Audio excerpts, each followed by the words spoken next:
So there's been a lot of noise lately around DJI, the Pocket 4, and this so-called ban. And I've seen people jumping straight to panic mode. Some are saying the Pocket 4 is canceled, others think DJI is done in the US altogether. The reality is, it's not that dramatic, but it is worth understanding what's actually going on. Before we talk specifically about the DJI Pocket 4 and Pocket 4 Pro, we need a bit of context, because this situation didn't start with cameras at all. It starts with drones and the FCC. Recently, the FCC added DJI along with a few other foreign drone manufacturers to a national security covered list. This list is about devices that the U.S. considers potential security risks, especially when it comes to wireless communication equipment.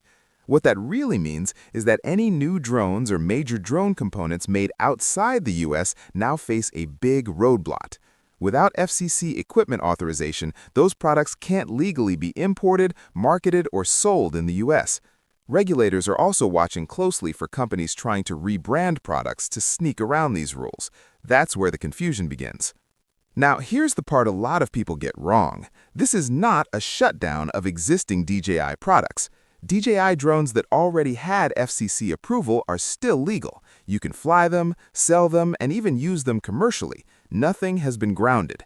The FAA hasn't stepped in to ban flights, and Part 107 licenses are still fully valid. There's no forced deactivation, no remote shutdown, none of that. If anything, the advice for current DJI users is pretty practical. Keep your firmware updated, grab spare batteries or parts while they're easy to find, back up your flight data, and keep records of your fleet. That's preparation, not panic. There's also been some talk about DJI apps like DJI Fly and DJI Mimo. Right now, those apps are still available on app stores and work as usual. Even if restrictions tighten in the future, your drone or camera wouldn't suddenly stop working. The bigger concern would be long-term updates becoming harder to roll out over time, not an instant loss of functionality. So where does all of this leave non-drone products like cameras, gimbals, and mics? Some headlines went way too far, claiming the FCC move affects DJI's entire product lineup. That's mostly speculation. The FCC's main focus is on drones, their radios, and devices that rely heavily on regulated wireless communication. Products that don't depend on that kind of RF tech usually don't need the same level of FCC approval. And that brings us to the Osmo Pocket 4. Here's the important detail that actually matters. The Osmo Pocket 4 has already received FCC approval. That alone tells us one thing, clearly. Its launch is not being canceled because of this decision.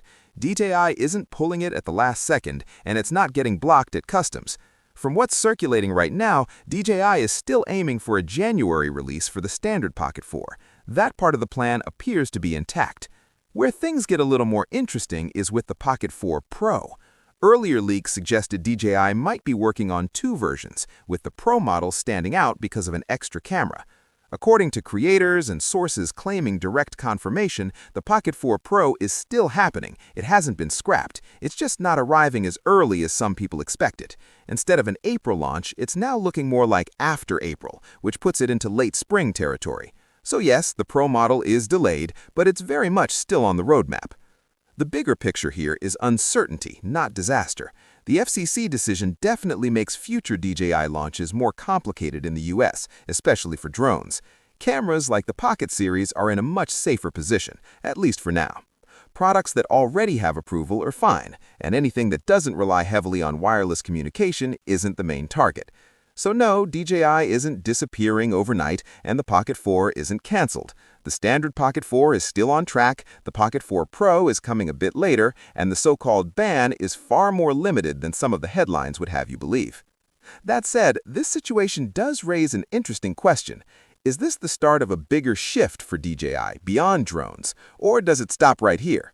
I'm genuinely curious what you think. Let me know your thoughts in the comments. And if you found this breakdown helpful, don't forget to like and subscribe for more updates like this.